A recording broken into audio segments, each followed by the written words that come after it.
Hey guys, welcome back to my channel. और आज की इस वीडियो में हम बात करने वाले हैं प्राइमरी एक्टिविटीज़ की, जो आती हैं क्लास 12th के चैप्टर 5 में। और इस पार्ट में हम पढ़ने वाले हैं हंटिंग, गैदरिंग, पास्चरलिज्म एंड माइनिंग के बारे में।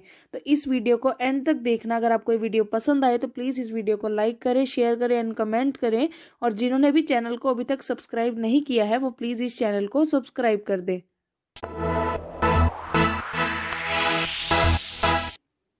तो वीडियो को शुरू करते हैं। सबसे पहले हम देख लेते हैं कि जो ह्यूमन एक्टिविटीज़ है, human activities which generate income are known as economic activities. तो जो भी ह्यूमन एक्टिविटीज़ हैं जो कहीं ना कहीं एक सोर्स ऑफ इनकम है ह्यूमंस के लिए, उनको हम बोलते हैं इकोनॉमिक एक्टिविटीज़। और इन इकोनॉमिक एक्टिविटीज़ के अंदर जो हम इनको ब्रॉडली क्लासीफाई करते हैं in primary, secondary, tertiary and quaternary.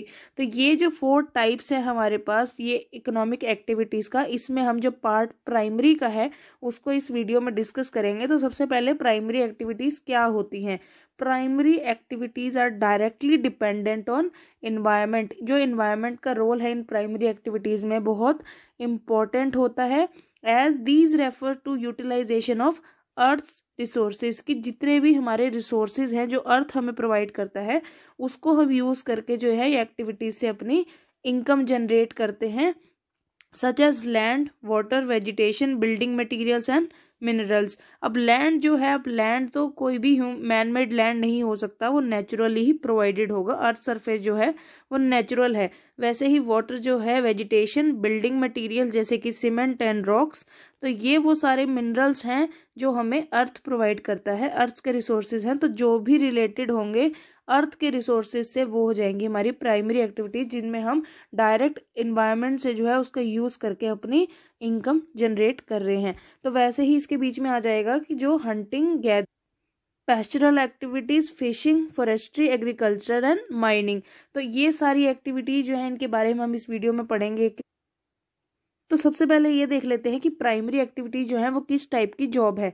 तो people engaged in primary activities are called red collar workers. क्योंकि ये आउटडोर नेचर है या डायरेक्ट जो एक वर्क है ये आउटडोर्स में होता है, फील्ड्स में होता है, तो इसलिए जो ये वर्कर्स होते हैं इनको हम बोलते हैं रेड कॉलर। वैसे ही सेकेंडरी, टर्शरी और क्वाटरनरी में भी डिफरेंट कॉलर्स के जो कलर्स होते हैं उनसे रिप्रेजेंट करते हैं अकॉर्डिंग टू। तो सबसे पहली प्राइमरी एक्टिविटी है हमारे पास hunting. Early human lived in forest and sustained his life by hunting animals. तो जैसा कि हम सबको पता है कि जो अर्ली ह्यूमंस थे वो फॉरेस्ट में रहते थे और उनका जो फूड होता था वो सिर्फ एनिमल्स होते थे, क्योंकि वो उनको हंटिंग करनी पड़ती थी टू गेट देयर फूड। और primitive societies use to obtain food by hunting wild animals. तो इसलिए वो वाइल्ड एनिमल्स को थे हंट करते थे ताकि वो अपना पेट भर सके। It still practice in some of the extremely cold and hot areas. तो वर्ल्ड में आज भी एक्सट्रीमली कोल्ड और हॉट प्लेसेस में ये आज भी हंटिंग जो है वो प्रैक्टिस की जाती है। And people living in coastal areas still live by catching fish. तो जितने भी हमारे वर्ल्ड के कोस्टल एरियाज हैं उनमें देखने को मिलता है कि जो फिश है उनका एक स्टेपल फूड होता है, क्योंकि वही यहाँ पर अवेलेबल है सबसे ज़्यादा। Primitive tools made of stone, sticks and arrows. तो जो हमारे ओल्डर जो हमारे एक टेक्निक्स थी हंट करने की वो होती थी made of stone, sticks and arrows and used for hunting and only limited number of animals were killed. और उस टाइम पर सिर्फ अपने एक नीड के अकॉर्डिंग ही जो है एनिमल्स को हंट किया जाता था। But at present there is a large scale illegal hunting of animals. और आज के टाइम में अगर हम देखा जाए प्रेजेंट टाइम में, तो इलीगल जो हंटिंग है वो बहुत ज़्यादा देखने को मिलती है। इसी वजह से एनिमल्स जो हैं वो अब एंडेंजर्ड हो गए हैं और एक्सटिंक्ट हो रहे हैं, क्योंकि जो इनके पार्ट्स हैं उनको बहुत कॉस्टली जो है वो बेचा जाता है मार्केट में, और ये इलीगली हंट किए जाते हैं इनके जो कॉस्टली पार्ट्स होते हैं उनको बेचने के लिए। इसी वजह से बहुत सारी कंट्रीज ऐसी हैं जिन्होंने हंटिंग जो है उसको बैन कर दिया है, इंक्लूडिंग।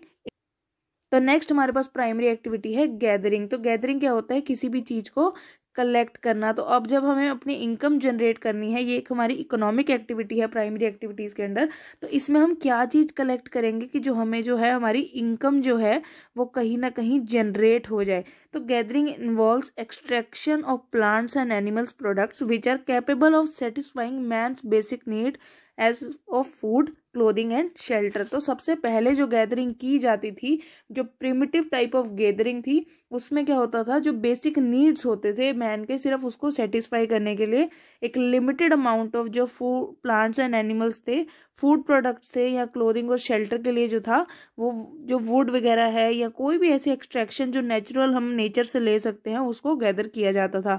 बट अब क्या हुआ, this activity requires small capital investment and operates at very low level of technology. और उस टाइम पे इसको गैदरिंग के लिए ह्यूमंस को ज़्यादा कैपिटल इन्वेस्ट नहीं करनी पड़ती थी, वो खुद जाके अपने बेसिक नीड्स को फुलफिल करने के लिए डेली बेसिस पे जो है वो फॉरेस्ट में जाके अपना जो है, जो भी उनको अपने बेसिक नीड्स के लिए चाहिए होता था, फूड के लिए, अगर फूड कुकिंग के लिए फूड चाहिए तो वो ले आते थे, या प्लांट्स वगैरह लेकर आते थे, तो उसके लिए बहुत स्मॉल इन्वेस्टमेंट चाहिए होता था और operates a very low level of technology. तो उसमें कोई ज़्यादा बड़ी हमें टूल्स वगैरह नहीं चाहिए होते थे जिनसे हम एक्सट्रैक्शन ले सके प्लांट्स एंड एनिमल्स का। गैदरिंग इन मॉडर्न टाइम्स, तो गैदरिंग जो पहले होती थी प्रिमिटिव टाइम पे और अब जो मॉडर्न टाइम्स में है उसमें क्या डिफरेंस आया है। It became more market oriented and commercial. तो पहले क्या होता था, ह्यूमंस जो थे वो सिर्फ अपनी बेसिक नीड्स को फुलफिल करने के लिए जो है वो गैदरिंग करते थे, बट अब क्या हो गया, इसको मार्केट में सेल करने के लिए, कमर्शियल पर्पज के लिए भी जो है वो गैदरिंग स्टार्ट हो गई। And gatherers collect valuable parts of the plants like leaves, barks of trees and medicinal plants. Medicinal plants, medicine बनाने के लिए, बार्क्स ऑफ ट्रीज, कोई भी एक वुडन चेयर है आपको, जो भी वुडन हमारे पास फर्नीचर होता है उसको बनाने के लिए, और लीव से हम बहुत सारे जो अपने यूज या फिर हम प्रिंटिंग के लिए यूज करते हैं। वैसे ही supply materials for beverages, drugs, cosmetics, fibres, fabrics, nuts for food and different oils, tree trunk for yield rubber, gums and resins. तो ये वो सारे ऐसे हमारे पास जो एक नेचुरल प्रोडक्ट्स थे जो हमें नेचर देता था, उसको जो ह्यूमंस थे वो गैदर करते थे और कमर्शियली जो है इसको इम्पोर्ट एंड एक्सपोर्ट होता था। और इसका जो अभी भी इस टाइम पर होता है, मार्केट ओरिएंटेड है जो आज के टाइम की गैदरिंग है। बट प्रिमिटिव में क्या था, जो ह्यूमंस थे वो सिर्फ अपनी सेटिस्फेक्शन के लिए, अपने बेसिक नीड्स के लिए जो थे वो गैदरिंग करते थे। तो अब क्या हुआ, कुछ टाइम में टेक्नोलॉजी जो थी वो इतनी बढ़ गई कि अब जो नेचुरल प्रोडक्ट्स हैं उनको गैदर करना बहुत डिफिकल्ट है, बहुत ज़्यादा टेक्नोलॉजी लगती है और इन्वेस्टमेंट भी बहुत ज़्यादा चाहिए। इस वजह से क्या हुआ, जो सेवरल सिंथेटिक प्रोडक्ट्स थे उन्होंने नेचुरल प्रोडक्ट्स को रिप्लेस कर दिया और ट्रेडिशनल प्रोडक्ट्स को जो गैदर करने के लिए जो कॉस्ट इफेक्टिव था, उसके लिए क्या हुआ, अब जो कॉस्ट ऑफ नेचुरल प्रोडक्ट्स है वो हायर देन सिंथेटिक प्रोडक्ट्स। तो जो सिंथेटिक प्रोडक्ट्स हैं वो आर्टिफिशियली डेवलप किए जाते हैं और उनमें जो टेक्नोलॉजी का यूज़ है वो बहुत ज़्यादा है, बट जो कॉस्ट है वो इनकी बहुत ज़्यादा कम है, क्योंकि बहुत कम टाइम में बहुत ज़्यादा क्वांटिटी में इनको हम बना सकते हैं। बट नेचुरल प्रोडक्ट जो है वो उनको हमें डायरेक्ट नेचर से जाकर कलेक्ट करना पड़ता है, जिसके लिए बहुत टाइम चाहिए, क्योंकि अगर एक प्लांट से हमें रबर चाहिए तो उस ट्री को वो रबर बनाने के लिए जो अपना टाइम पीरियड है वो उतना ही चाहिए। बट सिंथेटिक में क्या होगा, हम उसी की जो स्पीड है उसको इंक्रीज कर सकते हैं और उसकी क्वांटिटी को भी इंक्रीज कर सकते हैं, बट एक ट्री की जितनी क्वांटिटी वो दे सकता है वो उतनी ही दे पाएगा विद इन अ ईयर। तो वर्ल्ड में जो गैदरिंग की डिस्ट्रीब्यूशन है वो कैसी है, तो अगर हम बात करें हमारे नॉर्थ अमेरिका से, तो नॉर्थ अमेरिका में जो हमारे पास ये नदर्न कनाडा का वो पार्ट है, ये सारा जो एरिया है ये एक्सट्रीम कोल्ड प्लेसेस में आता है, इसी वजह से यहाँ पर जो गैदरिंग है वो बहुत ज़्यादा देखने को मिलती है। वैसे ही जो नदर्न यूरोप और हमारा ये रशियन पार्ट है, साइबेरिया पार्ट, ये भी बहुत एक्सट्रीम कोल्ड है, यहाँ पर भी हमारे पास जो गैदरिंग होती है। और लो लैटिट्यूड अगर जोन्स में हम देखें तो अमेजोन बेसिन जो हमारा आता है ब्राज़ील में, और उसके बाद हमारे पास है थोड़ा सा पार्ट यहाँ पर सहारा का जो है हमारे पास सेंट्रल अफ्रीका में, और ज़ेरे बेसिन भी इसको हम बोलते हैं। वैसे ही नदर्न फ्रिंज ऑफ ऑस्ट्रेलिया, यहाँ पर हमें थोड़ा सा पार्ट में हमें जो ऑस्ट्रेलिया में ये गैदरिंग देखने को मिलती है। वैसे ही थोड़ा सा पार्ट यहाँ पर हमारे साउथ ईस्ट एशिया में। हमारे पास है पास्चरलिज्म। तो इसमें क्या होता है, जब हम पास्चर्स को लेके अपने जो हमारे जो एनिमल्स होते हैं फार्म्स में, उनको हम कैसे पास्चर करते हैं। After hunting and gathering man started grazing and rearing different types of animals such as cattle, sheep, goats etcetera. और ऑर्गेनाइज्ड मैनर में जो है वो इनका मिल्क लिया जाता है, meat, wool and skills and hides. तो ये सारे जो पास्चर्स हैं इनको रखने का एक मोटिव था कि इनको हम इकोनॉमिकली यूज किए कर सकते हैं और इनसे हम अपनी इनकम जनरेट कर सकते हैं। अगर फार्म्स में हमारे पास कैटल्स होंगी तो उनसे हम मिल्क ले सकते हैं, मीट ले सकते हैं, और जो अगर हम बात करें कोई भी मिल्क से जो है हम डेयरी प्रोडक्ट्स बना सकते हैं और इनको differently according to their use हम उनको बेच सकते हैं। वैसे ही मीट में हम अगर हेंस रख लें या हम गोट रख लें तो ये सारे जो थे वो हम इनके यूज कर रहे हैं जनरेट आर इनकम। वैसे ही life herding and rearing important activities of grasslands. तो ग्रासलैंड्स क्या होते हैं, अगर आपने वीडियो अभी तक नहीं देखी है तो link will be in the description और इन द आई बटन। कौन से एरियाज में किस टाइप के पास्चर जो है वो हमें देखने को मिलते हैं। हाई रेनफॉल एरियाज जो है वहां पर मोस्टली जो है हमें कैटल रेयरिंग देखने को मिलती है। वैसे ही लो रेनफॉल एरिया में जहां पर जो हमारे पास ग्रास है वो शॉर्ट होती है, वहां पर शीप्स के लिए अच्छा जो सुटेबल एरिया होता है। वैसे ही ड्राई एरियाज में हमें गोट्स और कैमल्स देखने को मिलते हैं। वैसे ही टुंड्रा रीजन में, यहाँ पर स्पेलिंग गलत है, टुंड्रा रीजन जो है वहां पर हमें रेनडियर्स देखने को मिलते हैं। और वैसे ही हाई अल्टीट्यूडनल एरियाज में हमें याक्स देखने को मिलते हैं, जैसे हमारा हिमालयस है या एल्प्स जो है, ये सारे वो हमारे पास माउंटेन रेंजेस हैं जहाँ एक्सट्रीम कोल्ड हमें देखने को मिलता है, वहां पर हमें मिल जाएंगे याक्स और रेनडियर्स।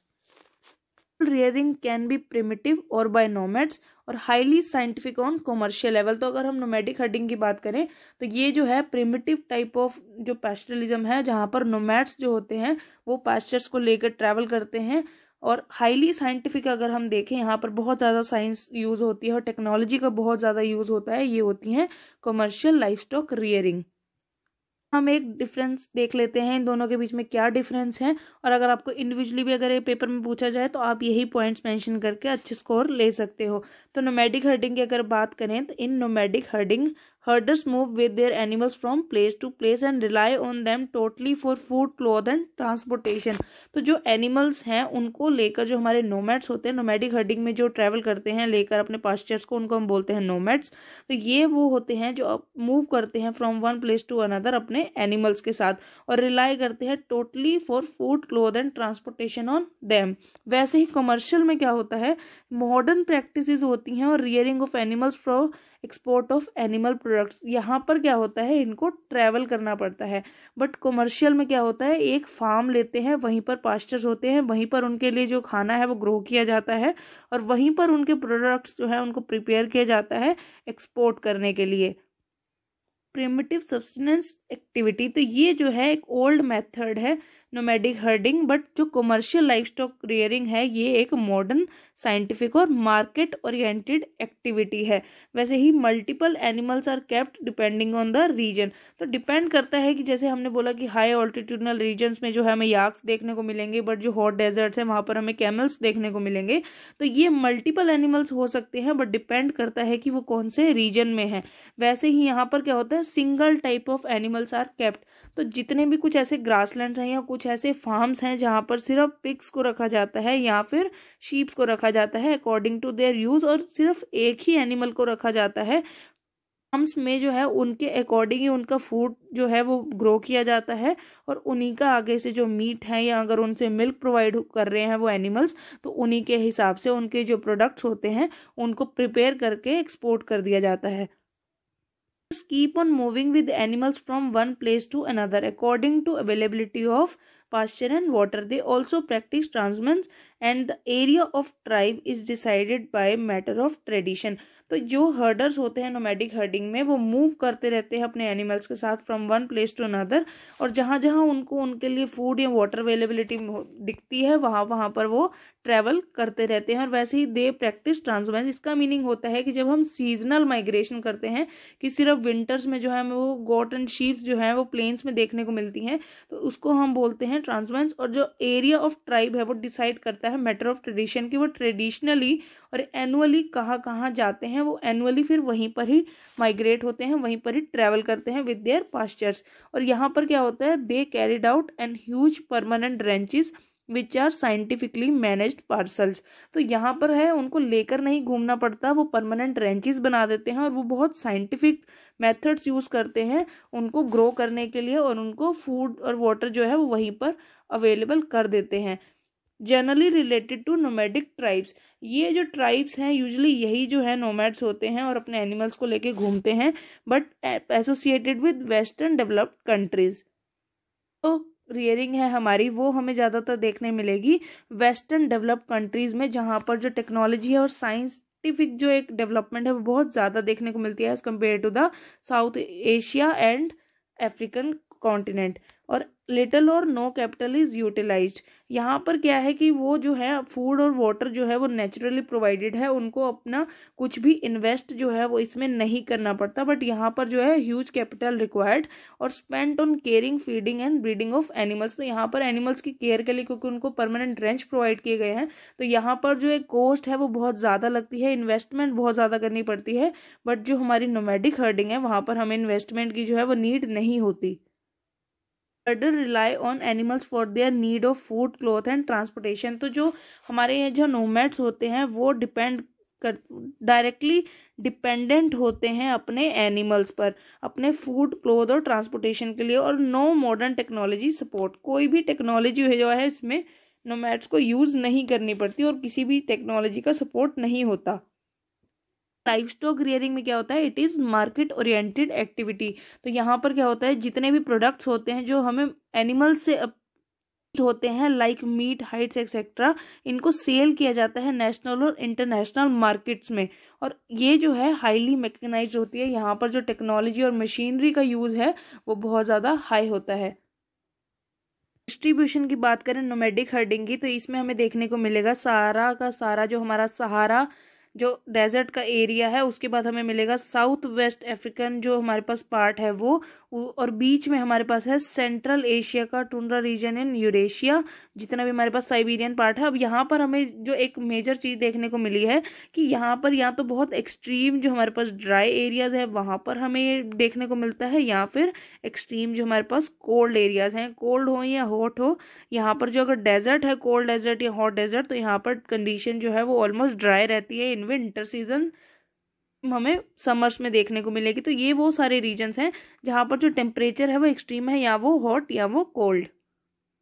पास है कॉमर्शियल लाइवस्टॉक रेयरिंग की जो डिस्ट्रीब्यूशन है वो ज़्यादातर हमें ग्रासलैंड जो है हमें उसमें देखने को मिलेगी। जैसे अगर हम ऑस्ट्रेलिया की बात करें तो यहाँ पर हमारे पास है डाउन्स, और न्यूजीलैंड की बात करें यहाँ पर हमें मिल जाएगा थोड़ा सा ग्रासलैंड्स वाला एरिया, वेल्स इन साउथ अफ्रीका, और सेंट्रल अमेरिका में भी हमारे पास जो है वो लाइवस्टॉक रेयरिंग देखने को मिलती है। और साउथ अमेरिका रीजन में जो है हमें यहाँ पर जो हमारे ग्रासलैंड्स का नाम है वो है पंपास। तो जिसने भी ग्रासलैंड की वीडियो नहीं देखी है वो जाकर देख सकता है, the link will be in the description. Activity है हमारे पास वो है माइनिंग। इसके टाइप्स एंड फैक्टर्स जो है हम इसमें डिस्कस करेंगे। फैक्टर्स में हमारे पास सबसे पहला आ जाता है फिजिकल। तो सबसे पहले देखते हैं कि माइनिंग होती क्या है। माइनिंग जो होती है it refers to extraction of minerals. जब आप अर्थ सरफेस के डीप में जाके या आप ऑन सरफेस किसी भी मिनरल का एक्सट्रैक्ट करते हो फ्रॉम अर्थ, तो ये क्या है, इसमें फैक्टर्स जैसे फिजिकल है तो फिजिकल में क्या होगा, size, grade and occurrence of like mode of occurrence, कि वो कहाँ पर हमें कैसे मिला, कि उसका जो अकरेंस था कि अगर कोल हमारे पास एक मिनरल है तो उसका अकरेंस कैसे हुआ, उसका क्या साइज है और उसका ग्रेड क्या है, कि उसकी क्वालिटी जो है वो कैसी है, वो डिपेंड करती है फिजिकल, क्योंकि नेचर जो है वो उसको प्रोवाइड कर रहा है। वैसे ही इकोनॉमिक एक्टिविटीज में होता है कि जो ट्रेड होने वाला है उस मिनरल का वो कैसा होगा और वो कितने लेवल पे जो है हम उसको एक्सपोर्ट या इंपोर्ट कर सकते हैं। वैसे ही जो कैपिटल, अवेलेबिलिटी ऑफ कैपिटल है और availability of labour, transport and cost. यहाँ पर हमें तीन चीज़ें जो है वो है कैपिटल, लेबर एंड ट्रांसपोर्ट, कि किसी भी चीज़ को अगर हमने एक्सट्रैक्ट करना तो उसके लिए कैपिटल इन्वेस्टमेंट चाहिए, हमें टेक्नोलॉजी चाहिए, हमें इक्विपमेंट्स चाहिए। वैसे ही लेबर जो उनको यूज़ करेगी टेक्नोलॉजी को, मशीनरी को, और थर्ड हमारे पास है ट्रांसपोर्ट, कि उसको एक्सट्रैक्ट करने के बाद हम उसको ट्रांसपोर्ट कैसे करेंगे। के कितने टाइप्स है यहाँ पर हमारे पास माइनिंग के हैं दो टाइप्स। फर्स्ट है हमारे पास सरफेस माइनिंग, तो it is also known as open cast mining. तो ये यूजली यूज होता है mining for those minerals which occur close to the surface. जितने भी हमारे पास मिनरल जो हैं वो सरफेस के क्लोजली हमें मिल जाते हैं, के लिए हम यूज करते हैं सरफेस माइनिंग। और ये क्या चीपेस्ट है और इजीएस्ट है to extract the minerals, requires slow investment. इसमें ज़्यादा इन्वेस्टमेंट नहीं होती क्योंकि जो ड्रिलिंग है वो इतनी ज़्यादा डीप नहीं होती, और आउटपुट जो है वो लार्ज और रैपिड होता है क्योंकि ऑन सरफेस है तो इसको एक्सट्रैक्ट करने में ज़्यादा टाइम नहीं लगता और ह्यूज अमाउंट में जो है हम इसको जल्दी से जल्दी एक्सट्रैक्ट कर सकते हैं। और सेकेंड हमारे पास है अंडरग्राउंड माइनिंग, इसको हम शाफ्ट माइनिंग भी बोलते हैं। और वर्टिकल शाफ्ट जो है डीप ग्राउंड में इनको किया जाता है, वर्टिकल शाफ्ट किए जाते हैं, ड्रिलिंग की जाती है, require specially design drill drills, lifts and safety equipments. क्योंकि ड्रिल्स जो है वो हम वर्टिकल, जब हम इसके बीच में जो है वो ड्रिल करेंगे तो हमें जो इक्विपमेंट्स हैं वो बहुत अच्छे चाहिए। और लिफ्ट क्यों चाहिए, जितना भी हम यहाँ से मिनरल्स जो है उनको एक्सट्रैक्ट करने के लिए लिफ्ट्स का यूज़ करते हैं। और सेफ्टी इक्विपमेंट्स, क्योंकि लेबर अगर काम करेगी तो उनकी सेफ्टी के लिए भी जो इक्विपमेंट्स हैं वो भी बहुत डिजाइन होने चाहिए और सेफ होने चाहिए। बस इतना ही। अगर आपको ये वीडियो पसंद आई हो तो प्लीज़ इस वीडियो को लाइक करें, शेयर करें एंड कमेंट करें। और अगर आपने चैनल को सब्सक्राइब नहीं किया है तो प्लीज़ इस चैनल को सब्सक्राइब कर दें।